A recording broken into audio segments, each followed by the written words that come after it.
entina kosa iatrehana ny fety sy anampinareo mpanjifa ary indrindra hikarakarana izany dia misy ny tolotra famindramam-bola izay omen'ny BNI Madagasikara ho an'ireo mpanjifany.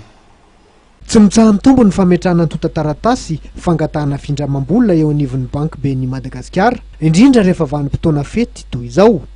Ho fanomezana fahafapo ireo mpanjifa tokoa dia nampahafantarin'ity banky ity ny mombamomba ny tolotra crédit spécial fête ho solona fanomezana ho an'ireo mpanjifa tolotra sady mety ahazona tombontsoa maro. Misy le fihenam-bidy 5 points amin'ny tanjana vola raha isan'andro amin'ny findramam-bola mahazatra antsika dia 12 hatramin'ny 8 volana ny famerenana azy dia amin'ity indray mitoraka ity zany izy hatramin'ny 6 volana ny famerenam-bola zany hoe fokokoa zany.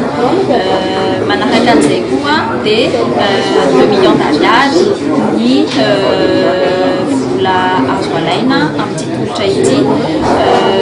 Raha ohatra zany ka misy mpanjifa hafa dia maniry vola mihoatra nohizay dia any amin'ny mahasovoana rehetrarehetra ny tolotra izay efa nisy hatramin'izay dia mitohy hatrany fa ny amin'ity indray mitoraka ity zany dia ireo no fepetra azahoana ny fihenam-bidy moins 5 points.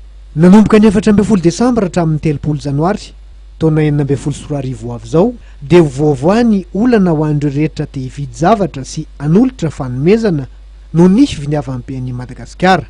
Nampahafantarina tetsy amin'ny fohy BNI etsy Analakely ny mikasika izany tolotra crédit spécial fety zany.